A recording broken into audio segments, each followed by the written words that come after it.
dear students, and welcome to the second part of this chapter, environmental management, and we'll be completing the entire chapter today itself. Need of environmental conservation. General public is not aware about the rules of environment conservation. There should be large scale participation of the people in environment conservation.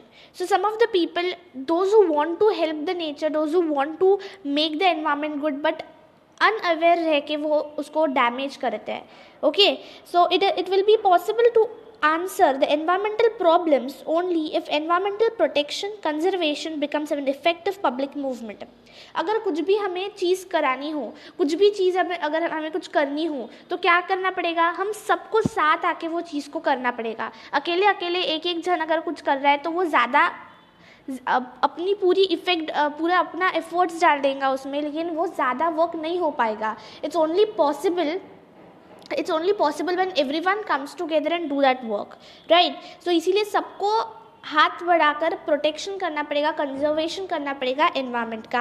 For this purpose values like positive attitude, affection towards environment, knowledge about this etcetera should be inculcated among the children since their childhood. So जब से वो छोटे हैं तब से ही हमको, childhood से ही हमको वो डालना पड़ेगा, उनको आदत डालनी पड़ेगी कि अगर वो कोई गार्डन में जा रहा है कोई बच्चा तो वहाँ का फूल ना प्लक करे. ऐसी छोटी छोटी आदतें अगर हम बचपन से ही डालने लगे ना, तो वो बड़े होकर क्या करेंगे, हमारे एनवायरनमेंट को डैमेज करने की कोशिश नहीं करेंगे और उसको कंजर्व, प्रोटेक्ट करेंगे. So the education, the knowledge, the affection, positive attitude should be given from the childhood itself.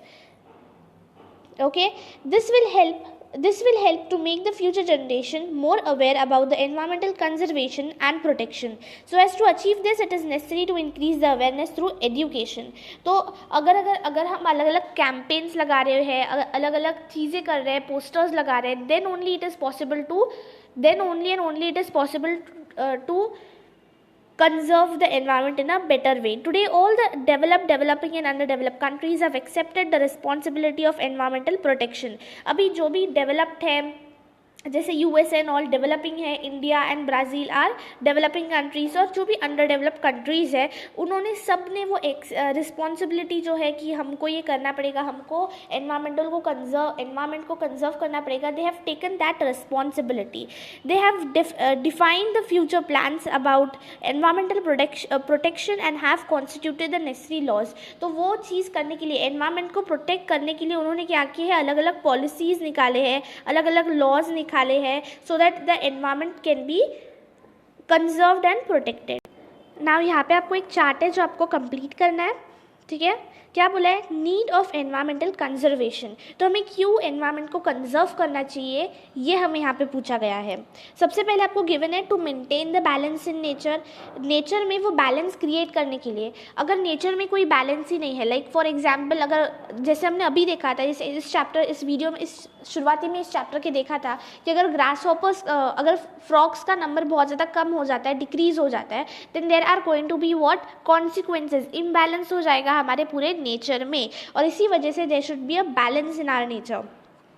To solve the natural and artificial problems, हमें अलग अलग नेचुरल प्रॉब्लम्स सॉल्व करनी पड़ेगी और आर्टिफिशियल प्रॉब्लम्स भी सॉल्व करनी पड़ेगी. What are some artificial problems such as global warming, pollution are some of the artificial problems also. Now let us fill here. यहाँ पे क्या आ सकता है? Conservation of biodiversity. हमें कुछ भी करके क्या करना है, हमें नीड ऑफ एनवायरमेंटल कंजर्वेशन, हमें क्यों एनवायरमेंट को कंजर्व करना है ये हमें बताना है, राइट. तो यहाँ पे हमें इसके लिए पहले conservation of biodiversity is important. अगर हम बायोडाइवर्सिटी को मतलब biodiversity is nothing but like varieties of animals और प्लांट्स को हम सेव कर रहे हैं, उसके डाइवर्सिटीज़ को सेव करें, अगर वो ही हम सेव करें ना, तो इसी that is nothing but the conservation of biodiversity. यहाँ पे हम लिख सकते हैं कंजर्वेशन ऑफ नेचुरल रिसोर्सेज. अब जो भी नेचुरल रिसोर्सेज, जैसे अगर हमने ग्रीन एनर्जी इस चैप्टर में देखा था, टुवर्ड्स ग्रीन एनर्जी में, कि because we are using the nuclear power to generate electricity, because we are using the coal to generate the electricity, और ये सारी चीज़ें हम यूज़ करें, इसकी वजह से क्या हो रहा है, हमारे नेचुरल रिसोर्सेज ख़त्म हो रहे हैं. और ये नेचुरल रिसोर्सेज ख़त्म होने की वजह से हमें बहुत ज़्यादा प्रॉब्लम्स आ सकते हैं, राइट. कोल खत्म हो गया तो हमें बहुत ज़्यादा प्रॉब्लम्स आ सकते हैं अलग अलग, not only about generating of electricity but दूसरे ऑल्सो. ठीक है। And next is you can give your to give quality sustainable development, तो हमें क्वालिटी देना पड़ेगा। सबसे पहले डेवलपमेंट चाहिए, right, it's necessary that development should be there, लेकिन कुछ भी डेवलपमेंट नहीं चाहिए, there should be a quality development. Like population एक कंट्री में होनी चाहिए, अच्छी पॉपुलेशन होनी चाहिए। ऐसे कम पॉपुलेशन होकर एक कंट्री अच्छे से नहीं चलने वाली, लेकिन जो पॉपुलेशन है वो क्वालिटी पॉपुलेशन होनी चाहिए। लेकिन USA there is a lot of population, लेकिन जो पॉपुलेशन है वो पूरी लिटरेट है और क्वालिटी है, क्वालिटी पॉपुलेशन है। इन द सेम वे जो हमें डेवलपमेंट मिल रहा है वो क्वालिटी डेवलपमेंट होना चाहिए और सस्टेनेबल डेवलपमेंट होना चाहिए। एंड यहाँ पे क्या आ सकता है, clean and pollution free air, water, land to maintain our biodiversity, to maintain our environment in short. ठीक है, तो these are some of the things. आगे बढ़ते हैं। Environmental conservation our responsibility, environment को कंजर्व करना ये हमारी responsibility and it is our responsibility. Since existence of humans there is inter relationship between human and environment, जब से हम आए हैं इस धरती पर तब से हमारा और हमारे एनवायरमेंट का, मतलब environment is nothing but the surrounding जहाँ पे आप रहते हो, तो हमारा और एनवायरमेंट का क्या है, एक इंटर रिलेशनशिप है। Human stepped on the earth long after formation of earth, तो कुछ बहुत बिलियन साल गुजर गए थे और उसके बाद हम इस धरती पर आए थे। On the earth human beings proved its superiority as compare to other animals with the help of characters like intelligence, memory, imaginary ability etc. तो देखिए जैसे ही हम इस धरती पर आए वैसे के वैसे हमने हमारी सुपीरियरिटी प्रूफ कर दी कि we are more superior than others. Okay, like कौन से वे में, इंटेलिजेंस सबसे पहले हमने दिखाया कि हमारे पास में दिमाग ज़्यादा है, हमने ये चीज़ें यहाँ पे इन्वेंट की, डिस्कवर किए, फिर हमने भी found out many other laws and many other things. हमने ये भी दिखाई कि हमारी मेमोरी, हमारी दिमाग की शक्ति बहुत ज़्यादा है, हम बहुत ज़्यादा चीज़ें इमेजिन कर सकते हैं। Human establish domination over the nature पे हमने क्या किया, हमारा डोमिनेशन दिखाया कि we can do like this, हमने ये किया है और ये एक चीज़ कर सकते हैं। Human utilized all the natural resources as much as possible, तो ह्यूमन्स ने क्या किया, पूरे जो नेचुरल रिसोर्सेज है उनको एग्जॉस्ट कर दिया। लाइक जो भी नेचुरल रिसोर्सेज अवेलेबल है उन सारी नेचुरल रिसोर्सेज को यूज़ करना शुरू कर दिया। In an attempt to live a satisfactory life human kept on snatching from the nature as much as possible, this led to increase in problems. तो एक सेटिस्फैक्टरी हमारे लिए सेटिस्फैक्शन इज नथिंग। ठीक है, हम जो हमें चाहिए होता है हम लेते हैं और हम लेते हैं। ठीक है, तो हम बस लेते जाते हैं और आगे उससे हम कभी सेटिस्फाई नहीं होते खुद से। तो इसीलिए एक सेटिस्फैक्टरी ज़िंदगी जीने के लिए हम दूसरों से लेते रहते हैं, हम नेचर से लेते जा रहे हैं और इसी वजह से हम बहुत ज़्यादा क्या कर रहे हैं, प्रॉब्लम्स फेस कर रहे हैं। From this entire scenario, from इस पूरे सीन से जो हमने अब तक देखी, वी कैन अंडरस्टैंड दैट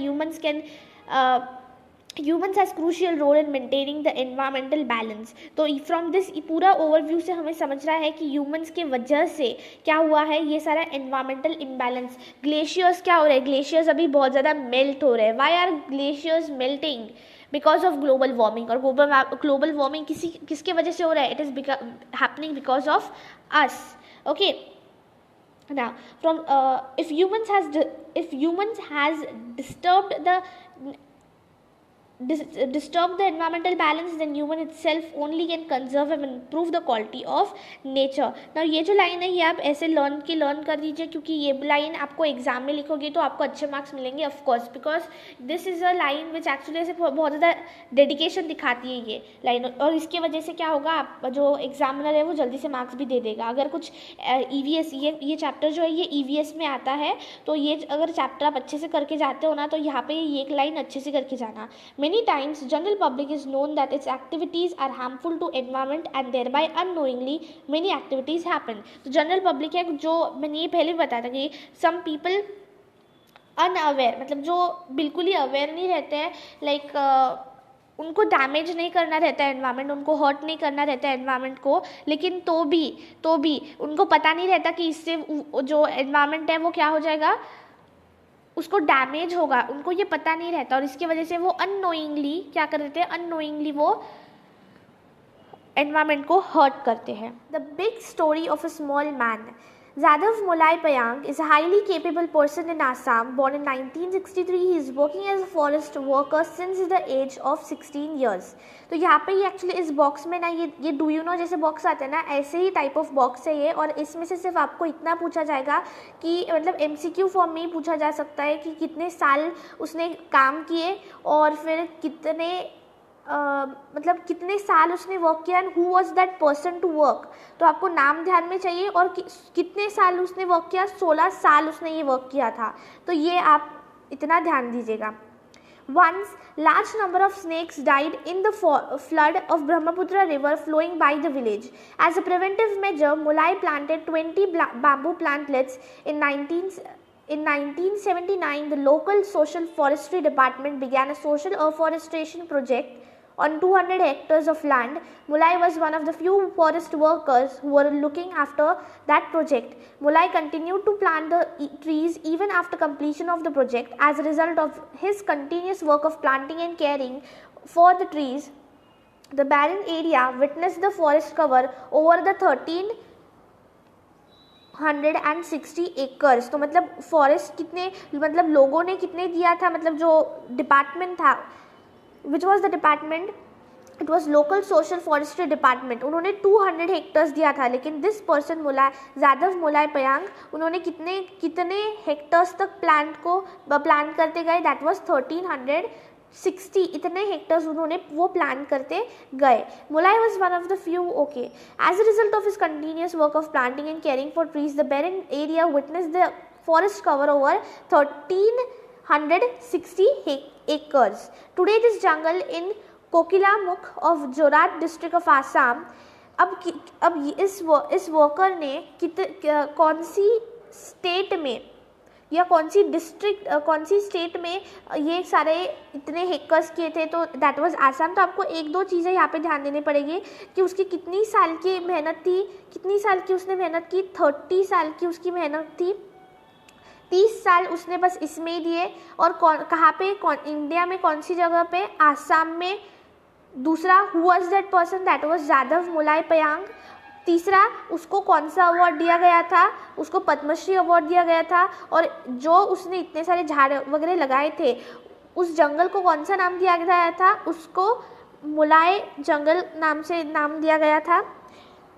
बस इतनी क्वेश्चन से 4-5 जो आ सकते हैं इसके बेसिस पर, तो ये ध्यान दीजिएगा एक बात.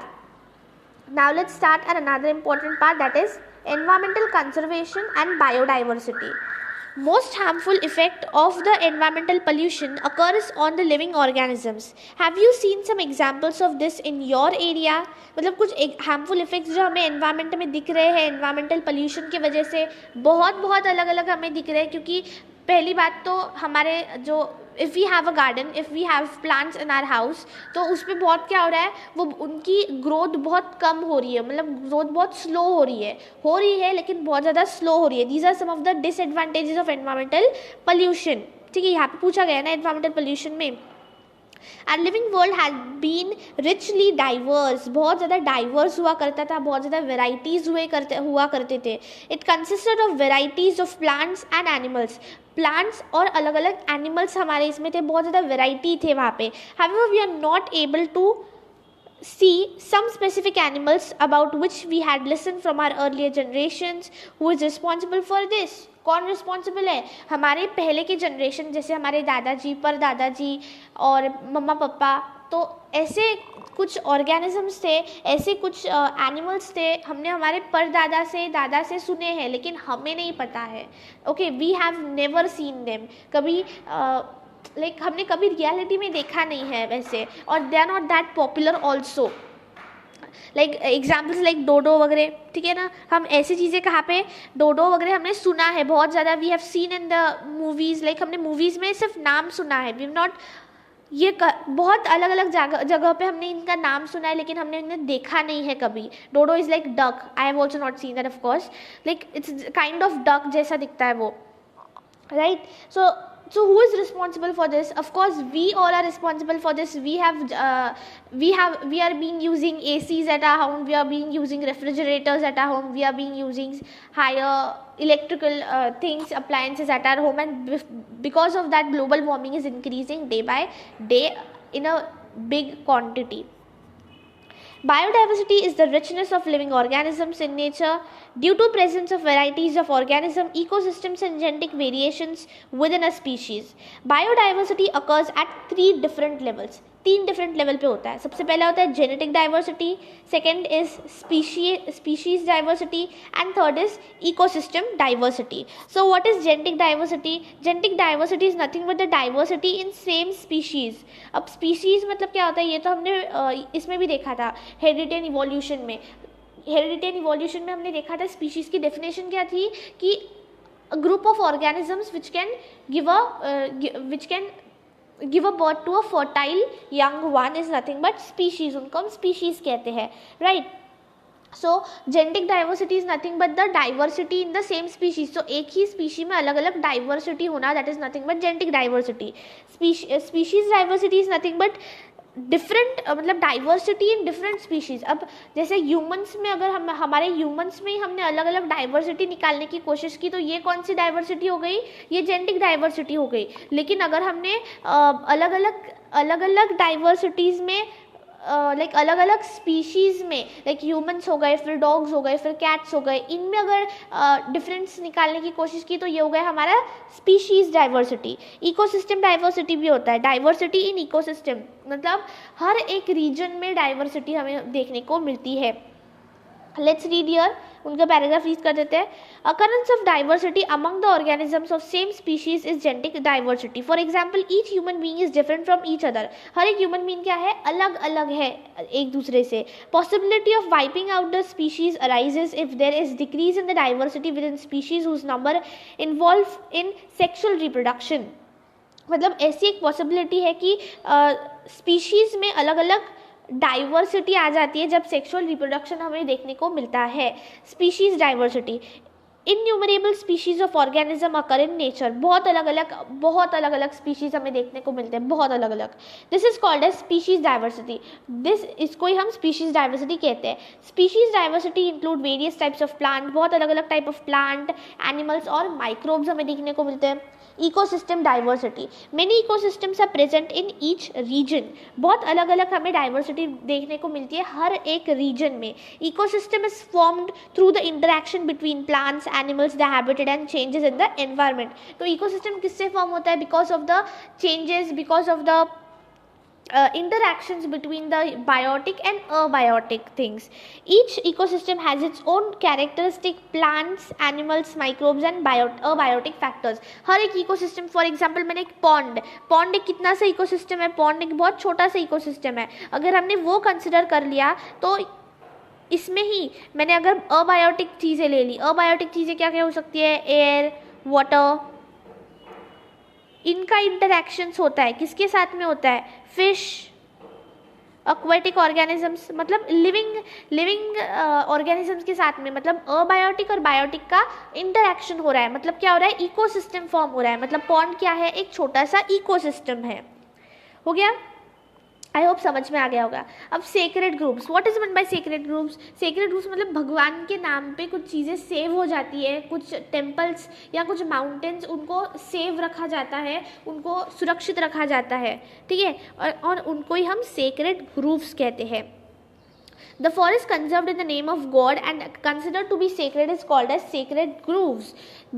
These are in fact centuries. उनको हम centuries भी कहते हैं. centuries मतलब क्या होता है? बहुत पुराने मतलब जनरेशन टू जनरेशन वो चीज़ें संभाली जा रही है, उनको हम सेंचुरीज कहते हैं. Conserve by the society and not by the government forest department. तो सेंचुरीज जो होती है ना वो यूजुअली क्या होता है? यूजुअली फॉरेस्ट डिपार्टमेंट या गवर्नमेंट वो सेव करती है. लेकिन सेक्रेड ग्रुप्स ऐसे नहीं होते. सेक्रेड ग्रुप्स ऐसे सेंचुरीज होते हैं जो हम people, common people are saving them as it has been conserved in the name of God. It has special protection.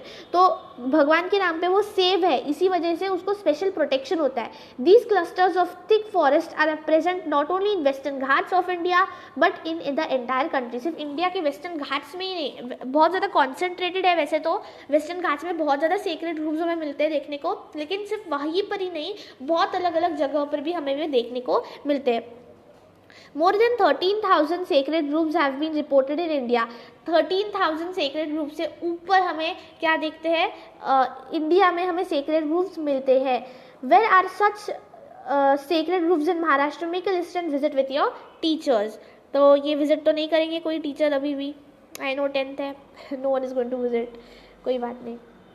Okay, now we have another important, आपको कुछ सिंबल्स दिए गए हैं और उसको आपको आइडेंटिफाई करना है. तो सबसे पहले है ये वाला जो सिंबल है, that is meant by use dustbin. Dustbin को आप यूज़ कीजिए. ये वाला है save green, use green energy, save green energy, save electricity, green energy, सारे इसमें यूज़ हो जाता है ये, ठीक है. और ये वाला आता है अवॉइड पोल्यूशन, पोल्यूशन को यूज़ ना करें, यूज़ ग्रीन एनर्जी, ठीक है. ये वाला है सेव वाटर, सेव वाटर बहुत ईजी है ना, right.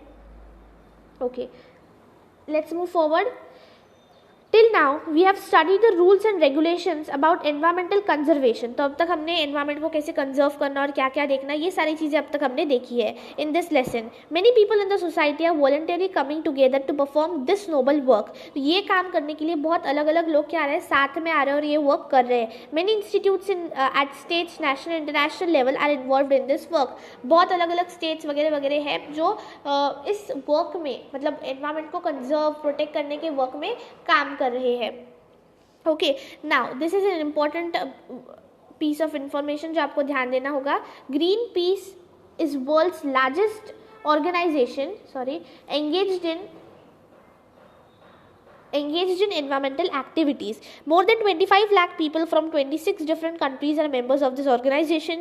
Collect more information about work of above mentioned organization. तो ये कुछ ऑर्गेनाइजेशन है, इतने ज़्यादा नाम वाम तो कुछ याद नहीं रखना होता है, लेकिन ये ध्यान दीजिए कि ग्रीन पीस एक ऐसी वर्ल्ड की लार्जेस्ट ऑर्गेनाइजेशन है जो एनवायरमेंटल एक्टिविटीज़ में बहुत ज़्यादा इन्वॉल्व्ड है.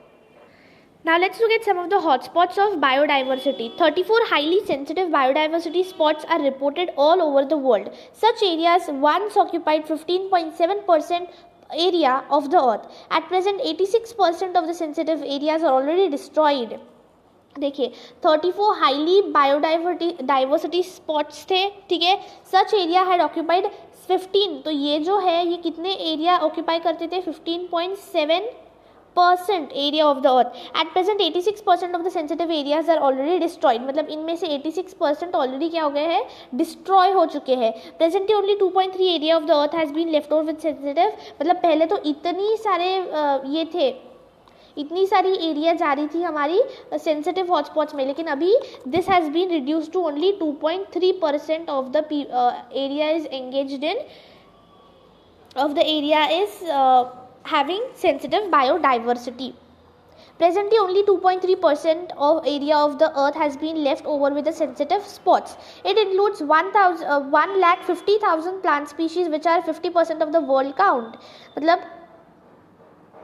सिर्फ और सिर्फ इतने सेंसिटिव बायोडाइवर्सिटी हमारे पास प्लांट्स की स्पीशीज़ रह गई है. As far as India is concerned, out of 135 species of India, 85 species are found in that jungles of eastern region. मतलब अगर इतने हैं तो इतने क्या है, इतने प्लांट्स के वेरियस स्पीशीज़ है और इतने sensitive animals, sensitive species of animals है, तो इसमें से 85 ऑलरेडी हमारे इंडिया में है, ऑलरेडी हमारे इंडिया में हमें मिलते हैं. Out of the total plant species in the entire world 50,000 are endemic. Collect more, मतलब आउट ऑफ इतने सारे प्लांट स्पीशीज के 50,000 हमारे इंडिया में भी हमें मिलते हैं. आई होप आपको इधर तक समझ में आ गया होगा. अभी आगे बढ़ते हैं. 3 endangered heritage places of the country. The Western Ghats spread over the states of Gujarat, Maharashtra, Goa, Tamil Nadu and Kerala has been endangered due to mining industry and search for natural gas.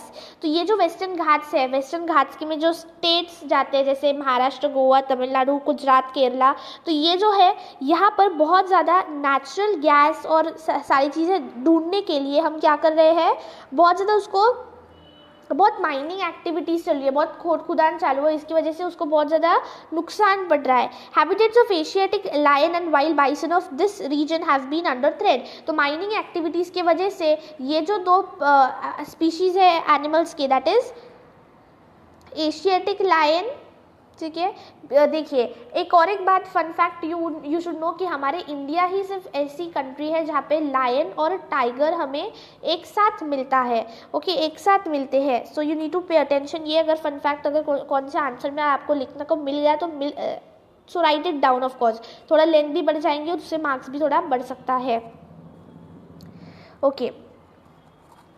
तो सिर्फ mining activities की वजह से ये जो animals है, that is Asiatic lion and the bison, wild bison, उनको क्या है वो अंडर थ्रेट जा रहे हैं। Manas sanctuary of this Assam is under threat due to dams and indiscriminate use of water. Tiger and rhino of that region are under threat. Sundarban sanctuary of West Bengal is reserve for tigers. However, the tiger population and overall local environment is seriously challenged by dams, deforestation, excessive fishing, trenches dug for same etcetera. तो इसमें सिर्फ आपको इतना बताया गया है कि अलग अलग सेंचुरीज़ में, अलग अलग हेरिटेजेस में ये सारे स्पीशीज़ जो है वो एंडेंजर्ड होते जा रहे हैं, okay.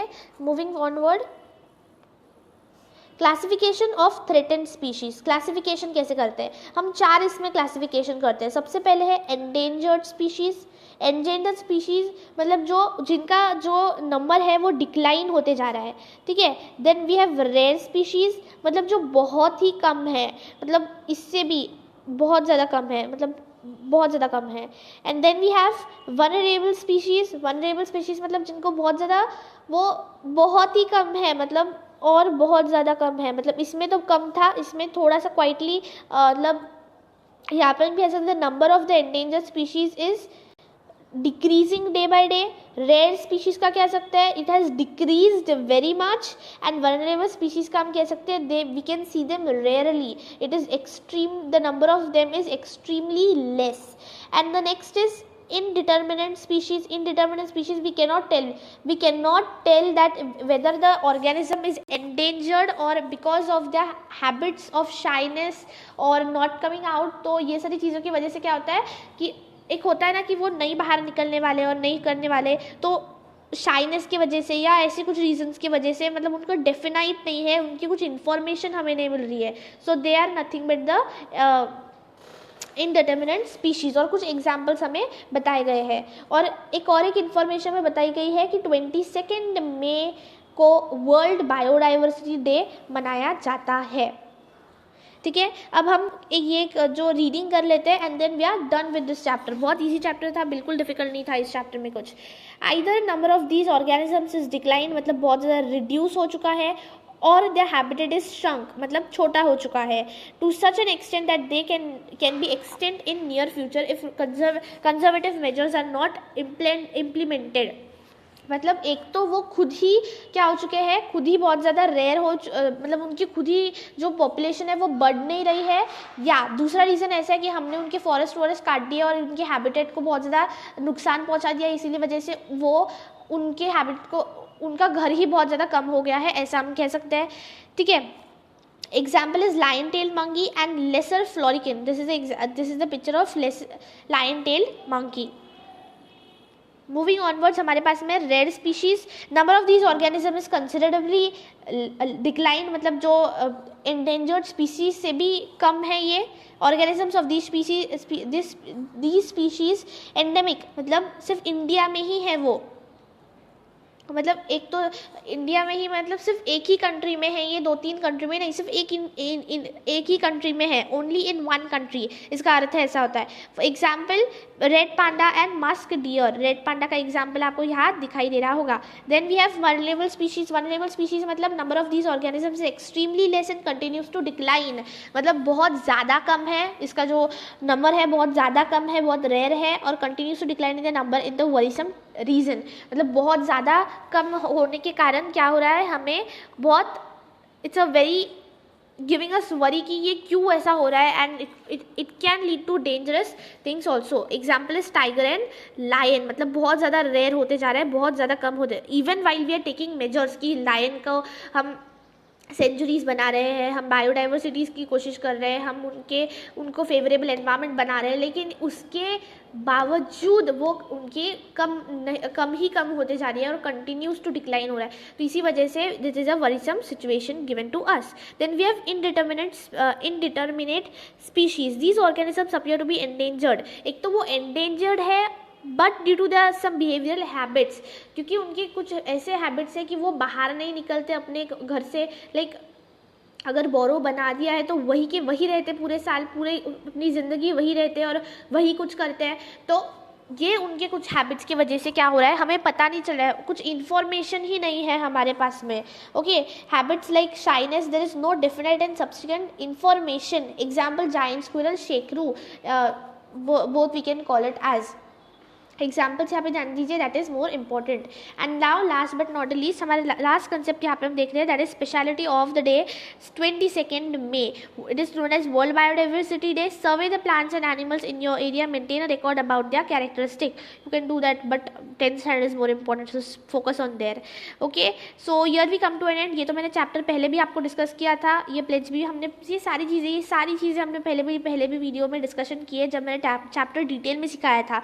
This was suppose to be a quick revision और इसी वजह से ये क्या है हमारा रिविजन कंप्लीट हो गया है. इस चैप्टर का 2 पार्ट्स बनाए थे रिविजन के लिए. पहला पार्ट कुछ था 30 मिनट का, 30-40 मिनट का था और ये 20 मिनट का कुछ तो भी हो गया है. आई होप कि आप लोगों को ये सारे के सारे दोनों ही पार्ट समझ में आ गए हो. We come to an end to this chapter and thank for watching ये स्टूडेंट्स. अपने फ्रेंड्स के साथ शेयर कीजिएगा. नेक्स्ट चैप्टर हम टुवर्ड्स ग्रीन एनर्जी का भी क्या करने वाले हैं, रिविजन लेने वाले हैं. थैंक फॉर वॉचिंग ये students. Don't forget to share it with your friends also.